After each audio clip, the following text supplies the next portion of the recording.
오늘 본문은요, 찬양은 우리가 생각하는 것보다 훨씬 강력하다라는 메시지가 있습니다. 146편부터 150편까지 보면 이제 마지막 할렐루야 시편들입니다. 오늘 본문을 6절 가게 되면 조금 이상한 점이 있어요. 이렇게 나오죠. 그들의 입에는 하나님에 대한 찬양이 있고 그들의 손에는 두 날 가진 칼이 있도다. 이상한 것은 찬양을 부르는데 손에 칼이 들려 있다는 것입니다. 예배하는데 전쟁터로 나아가는 것이죠. 좀 이상하게 좀 느껴질 수 있습니다. 우리가 조금 뒤에 좀 구체적으로 보겠지만 이 부분만 봐서 찬양이라는 것은 감상적인 것이 아니구나, 찬양이라는 것은 낭만이 아니구나 라는 것을 알 수 있습니다. 찬양이라는 것은 기분이 아니구나 라는 것을 알 수 있죠. 찬양은 싸움이고 무장이다. 찬양이라는 것은 군사로 세워지는 것이다 라는 것을 우리가 시작하기 전에 좀 말씀을 드리고 싶습니다. 1절 말씀을 보시면요, 할렐루야 새 노래로 여호와께 노래하며 성도의 모임 가운데에서 찬양할지어다. 새 노래로 이렇게 시작합니다. 새로운 시대가 열렸다라는 것을 선포한다는 거예요. 하나님이 새 일을 행하셨다라는 겁니다. 시편 96편이나 이제 98편을 보면 동일한 표현들이 있습니다. 공통적인 것은 무엇이냐면 하나님께서 왕이시다라는 거예요. 어떤 나라도 어떤 강대국도 이 세상의 주인이 될 수 없다라는 것입니다. 그것이 새 노래로입니다. 새 일을 행하신 하나님, 이 시대에, 이 새로운 시대의 주인은 하나님이시다라는 것입니다. 그걸 찬양하는 거예요. 그런데 누가 찬양하고 있습니까? 1절과 5절과 9절 말씀에 누가 찬양하냐? 성도들이 찬양한다라고 이야기합니다. 성도들, 하시딤, 헤세드의 사람들, 헤세드의 사람들, 성도들이 그것을 찬양하는 거예요. 이 세상의 주인은 하나님이시고 이 세상의 왕 되신 분은, 진짜 왕은 하나님이시다라는 것을 성도들의 입술을 통하여서 찬양하는 겁니다. 헤세드의 사람들을 통해서 새 노래를 부르는 것이죠. 여러분, 헤세드가 무엇입니까? 시편에 있어서 굉장히 중요한 단어 아니겠습니까? 헤세드는 하나님의 변함없는 사랑을 이야기하는 것입니다. 하나님의 변함없는 사랑을 입은 사람들, 하나님의 변함없는 사랑에 붙들려 있는 사람들이 찬양하는 것이다 라는 겁니다. 이 세상이 흔들려도, 상황이 어두워도 하나님의 변하지 않는 그 사랑을 경험한 사람들, 헤세드의 사람들, 성도들이 새 노래를 부른다라는 것이에요. 3절 말씀에 보면 어떻게 찬양하는지 나와 있습니다. 3절 말씀에 보면 춤을 추고 소구를 치고 수금을 탑니다. 두 사람이 떠올립니다. 두 사람을 떠올릴 수 있는데, 출애굽기 15장의 미리암과 그리고 사무엘하 6장의 다윗, 두 사람이 떠오르는 거죠. 여러분, 출애굽기 15장에서 홍해를 건넌 다음에 미리암이 소구를 잡고 춤추며 찬양했습니다. 바로 3절에 나와 있는 그 모습이죠. 사무엘하 6장 말씀에 보면 언약궤가 예루살렘으로 들어올 때에 다윗이 바지가 벗겨지도록 춤을 췄지 않습니까? 그의 아내가 미갈이 채통을 좀 지키십시오 이렇게 이야기하기도 했습니다. 그만큼 기뻐서 찬양했던 사람이, 노래했던 사람이 바로 다윗이었고 미리암이었습니다. 그 말씀이 3절에 나오는 거예요. 그러니까 헤세드의 사람들, 성도들이 새 노래를 부르는데, 찬양을 하는데 어떻게 찬양을 합니까? 바지가 내려갈 정도로 찬양하고, 그리고 소구를 잡고 춤추며 찬양하더라는 것입니다. 4절에 보니까 그 이유에 대해서 나오는 거예요. 왜 그렇게 찬양을 합니까? 여호와께서 자기 백성을 기뻐하셨기 때문에 그렇습니다. 호의를 베푸셨다는 거예요. 우리를 보시면서 기뻐하시고 호의를 베풀어 주셨기 때문에 그렇게 찬양할 수 있다라는 것입니다. 겸손한 자를 구원으로 아름답게 하셨다. 왕관을 씌워 주시듯이 장식해 주셨다라는 겁니다.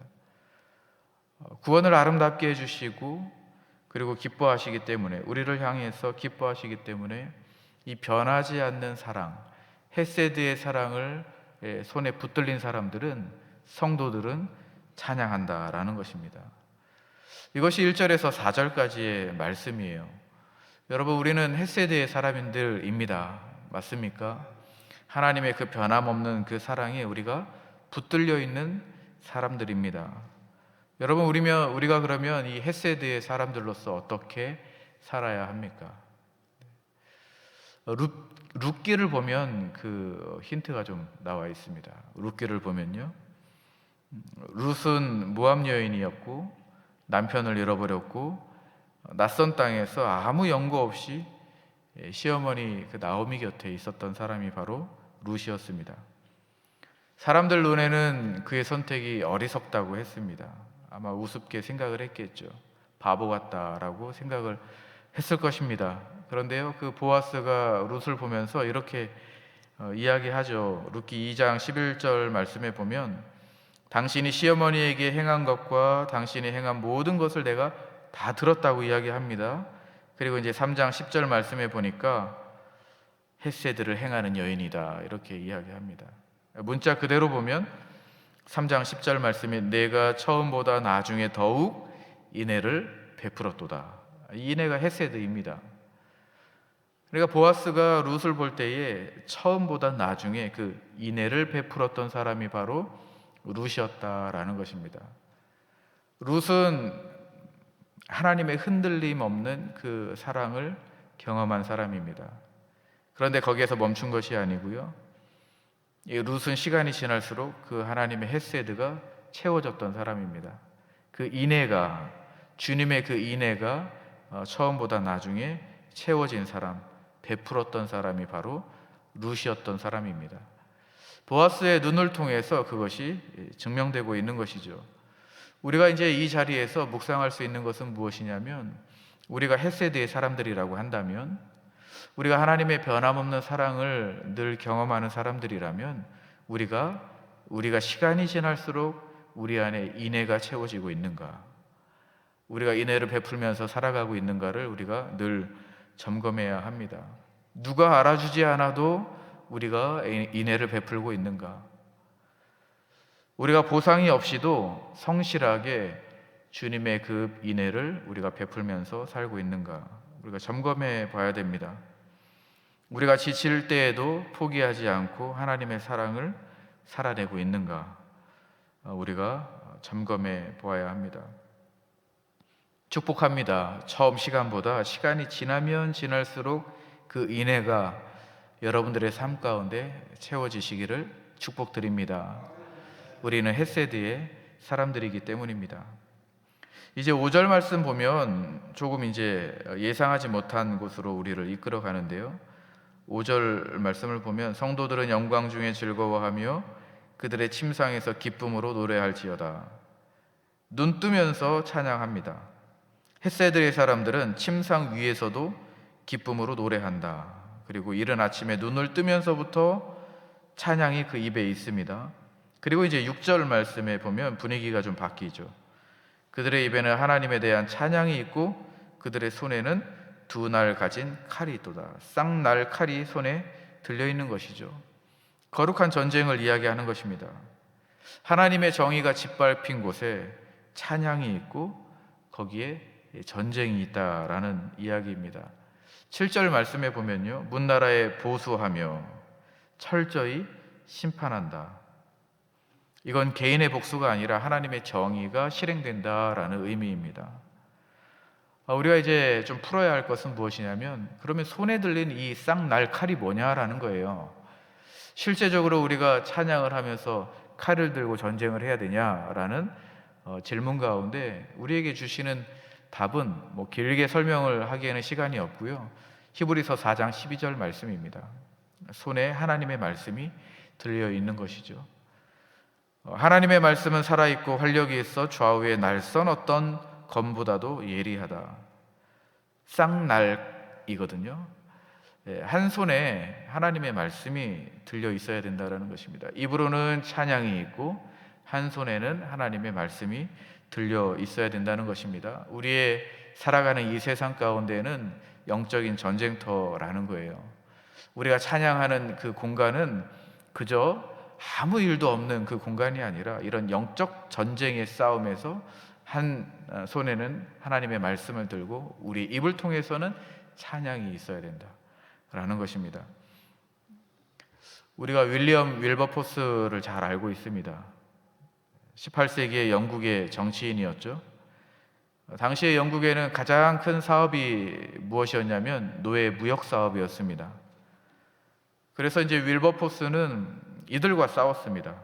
노예 무역을 폐지하기를 위해서 싸웠던 사람이 바로 윌버포스입니다.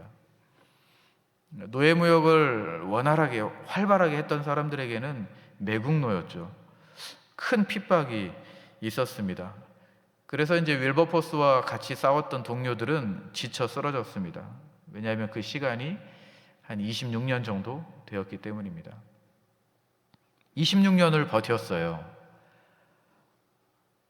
윌버포스가 어떻게 버텼냐면 매일 아침 성경을 읽고 무릎을 꿇고 기도하고 찬양을 불렀습니다. 입술에는 찬양이 있었고 한 손에는 말씀의 칼이 들려 있었습니다. 결국 1807년에 노예 무역법이 폐지가 되었습니다. 여러분, 우리가 여기서 알 수 있는 것은 무엇이냐면 윌버포스는 입술에는 찬양이 있었고 한 손에는 말씀이 있었다라는 겁니다. 쌍날을 가진 날카로운 하나님의 말씀이 들려 있었습니다. 26년 동안 그렇게 전쟁을 한 것이죠. 26년 동안 그렇게 버텨냈습니다. 그 자리를 지켜냈습니다. 이 한 사람의 찬양과 말씀으로 인하여서 수십만 사람들이 그 노예의 자리에서 벗어날 수 있었던 것이죠. 여러분, 우리가 이 영적인 전쟁터에서 우리가 무엇을 하고 있습니까? 우리가 어떻게 이 자리를 버틸 수 있겠습니까? 세상에서는 우리를 이상한 사람 취급을 하고 우리 가정에서 믿음 지키는 것이 참 어렵고 이 세상에는 불의함이 있고 도저히 내가 버틸 힘이 없을 것 같은 지금 이 자리에서 우리가 할 수 있는 것이 무엇입니까? 성경은 우리에게 이야기하죠. 본문은 우리에게 이야기합니다. 우리의 입술로는 찬양과 한 손에는 하나님의 날카로운 말씀을 붙들라고 이야기합니다. 여러분, 그것이 우리를 살리는 길인 줄로 믿습니다. 그것이 우리가 이 영적 전쟁에서 이기는 방법이라는 것이죠. 윌버포스도 마찬가지입니다. 찬양을 멈추지 않았어요. 아침에 일어나서 찬양하고 침상 위에서 시인처럼 찬양하는 것입니다. 한 손에는 날카로운 말씀을 들고 나아가는 것입니다. 찬양이 그렇게 무장되어 있는 것이죠. 오늘 이 새벽에도 우리에게 이러한 무장이 되기를 원합니다. 우리가 이 새벽 기도하고 나아갈 때에 우리의 삶 가운데, 우리의 일상 가운데, 우리의 한 주간이 우리에게는 영적 싸움에 바로 든든한 군사가 되어서 바로 서 있기를 주님의 이름으로 축복합니다. 8절 말씀 보시면요, 이제 이 싸움의 끝이 어디로 가는지를 8절과 9절 말씀에 이야기해 주고 있습니다. 결국에 이 싸움이 어디로 가는지요. 8절 말씀에 보면 그들의 왕들은 사슬로, 그들의 귀인은 철고랑으로 결박한다라는 겁니다. 이 전쟁의 주인이 하나님이시라는 거예요. 보니까 지금 8절에 나라의 왕들이 사슬에 묶이고 있고 귀인들이 철고랑에 갇힙니다. 이 세상의 모든 권세들이, 이 하나님의 질서를 거스리는 모든 힘들이 결국에 하나님 앞에 무릎 꿇게 된다라는 것이 마지막 결론입니다. 그런데 9절 말씀에 보니까요, 기록된 판결대로라는 표현입니다. 기록된 정의대로, 하나님이 말씀하신 대로. 이 말은 뭐냐면 역사의 마지막 말이 하나님의 것이라는 거예요. 149편, 20편은 2편과도 짝을 이룹니다. 시편 2편과 짝꿍인데요, 시편 2편에 이렇게 나와 있죠. 어찌하여 이방 나라들이 분노하며 민족들이 헛된 일을 꾸미는가? 그러나 하나님이, 하늘에 계신 이 하나님이 웃으신다. 짝꿍입니다. 세상 권세들이 아무리 판을 치고 그들이 이기는 것 같이 보여도 세상 권세들이 하나님의 그 역사 앞에서 무너질 것이다 라는 것입니다. 이 역사의 마지막 말은 하나님의 것이다 라는 것입니다. 그리고 9절 마지막 부분에 이렇게 나와 있죠. 이러한 모든 영광들이 그의 모든 성도들에게 있도다. 이것이 참 놀라운 것입니다. 이 역사의 마지막 말이 하나님의 것이고 세상의 모든 권세가 하나님 앞에 무릎을 꿇는 그날에 모든 영광이 누구에게 주어집니까? 헷세드를 사랑하는 사람들, 헷세드의 사람들, 우리 성도들에게 그 영광을 다 주신다는 것이 놀라운 결말입니다. 여러분, 이 영광을 다 받으시기를 주님의 이름으로 축복드립니다. 하나님이 여러분을 기뻐하신다 그래요. 여러분들에게 호의를 베풀어 주신다고 말씀합니다. 구원이 아름답게 이루어진다고 이야기합니다. 그리고 이 마지막 날에 하나님의 것인 이 역사의 마지막 때에 그 모든 영광을 여러분에게 주실 것이다. 오늘 이 말씀이 이렇게 우리에게 위로가 되고 힘을 허락해 줍니다. 이제 월요일에는 150편 시편 말씀을 주시는데요, 이 모든 결말을 하나님께 찬양을 올리도록 합니다. 하나님이 우리에게 영광을 주신다, 기쁨을 주신다, 아름다운 구원을 주신다라는 말씀이죠. 우리가 이 영적 전쟁에서 그 결말을 알기 때문에 우리는 그 이긴 싸움을 하는 것입니다. 지는 싸움, 어떻게 될 줄 모르는 싸움이 아니라 이기는 싸움을 하는 것이죠. 여러분, 구약에서 이제 요셉을 생각해 보면 그렇습니다. 우리 요셉을 통해서 우리에게 주시는 또 말씀이 있죠. 형들에게 배신을 당해서 구덩이에 던져진 요셉이었습니다. 노예로 팔려갔고 억울하게 감옥에 갇혔습니다. 인생이 완전히 무너진 것처럼 보이죠. 불의가 이기는 것처럼 보입니다. 요셉의 눈에도 그랬을 것입니다. 하나님이 보이지 않았을 것입니다. 내가 무슨 잘못을 했지? 라는 생각을 했을 거예요. 그러나 성경은 여러 번 반복을 합니다. 어떤 문장이 반복됩니까? 여호와께서 요셉과 함께 하시니라. 여러분, 이 문장이 반복해요. 요셉은 몰랐습니다. 그러나 하나님은 멈추지 않고 계셨다라는 거예요. 여기 9절에서 나온 기록된 정의, 기록된 판결대로 하나님이 계속해서 일하셨다라는 겁니다. 기록된 판결대로, 기록된 정의대로 하나님이 계속해서 그 역사를 주관해서 오셨다라는 거예요. 그리고 때가 되자 요셉은 감옥에서 나오고 총리가 되었습니다. 요셉의 입으로 고백하죠. 그 악이 선으로 바뀌었다라는 것입니다. 하나님이 주관하시고 역사하시고 시행하시고 기록된 정의대로, 기록된 판결대로 하나님이 그 역사의 주인 되시고 선한 길로 인도해 오셨다라는 것을 요셉의 입술을 통하여서 증언되었습니다. 그리고 성경에 계속해서 반복된 것이 여호와께서 요셉과 함께 하셨다. 여러분, 이 말씀이 우리의 말씀이 되는 줄로 믿습니다.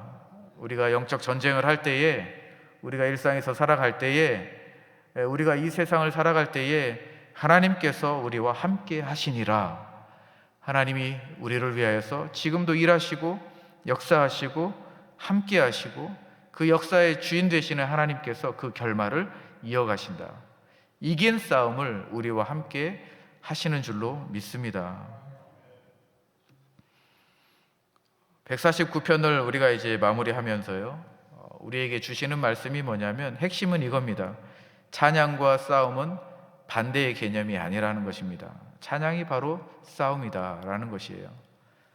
우리가 생각할 때 예배하면 조용히 묵상하고 앉아있고 거룩한 모습으로 하나님 앞에 찬양하는 것, 세상의 싸움과 별개로 생각할 수 있습니다. 그러나 찬양이라는 것은 더 넓게 생각하면 찬양이라는 것은 싸우는 것입니다. 찬양은 영적 전쟁입니다.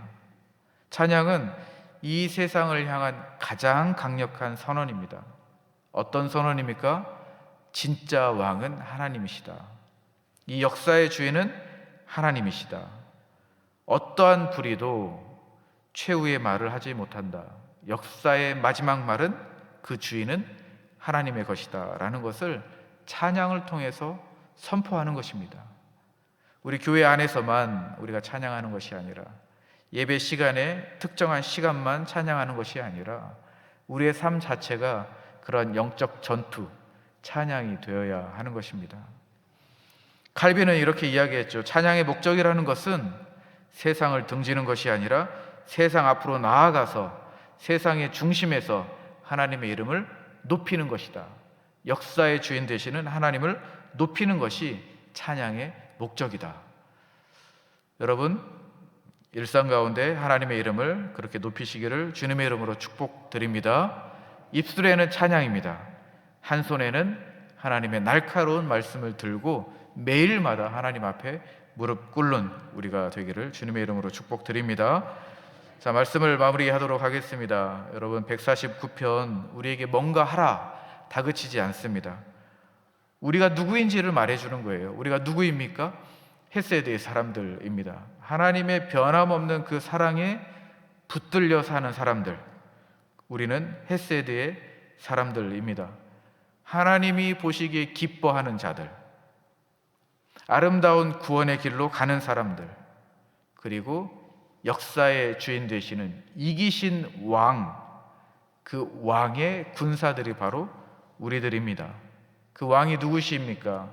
십자가에 못 박혀 돌아가신 예수님, 거룩한 전쟁을 치르신 예수님. 그러나 칼이 아니라 사랑으로, 힘이 아니라 희생으로 죄와 사망을 이기신 그 하나님, 그 하나님의 군사된 자들이 바로 우리들입니다. 헤세드의 사람들이죠. 그러면 우리의 싸움이라는 것은 이미 이긴 그 싸움 안에 있는 것입니다.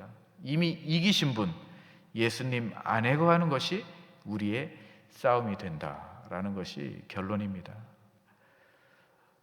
우리가 찬양하고 한 손에 말씀을 들고 우리의 이 영적 전쟁, 이 세상에서 나아가 하나님의 이름을 높여드리는데, 실제적으로 우리가 싸워야 하는 것은 무엇이냐면, 싸우는 자의 모습이 무엇이냐면 이미 이기신, 죄와 죽음을 이기신 그 왕이신 예수님 안에 거하는 것이 우리의 싸움입니다.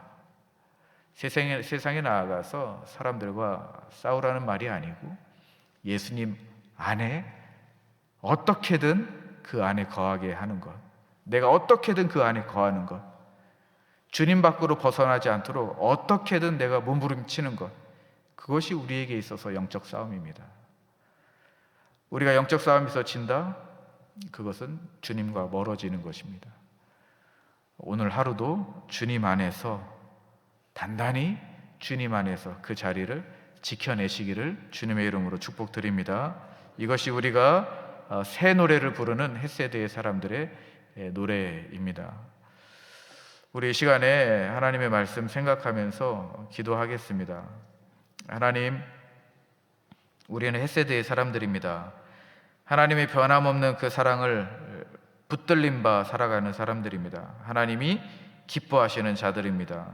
아름다운 구원의 길로 가는 사람들입니다.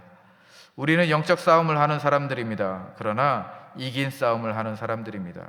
이미 이기신 우리 왕 대신 우리 주님 안에 거하는 것이 우리에게는 큰 싸움입니다. 우리가 주님 안에서 살게 하여 주시옵소서. 주님 안에서 거하는 자 되게 하여 주시옵소서. 주님 안에서 우리가 주님의 이름을 선포하는, 세상에 나아가서 주님의 이름을 선포하는 이 영적 싸움을 하는 군사가 되게 하여 주시옵소서. 이 시간에 주님의 이름 부르면서 기도하겠습니다. 주여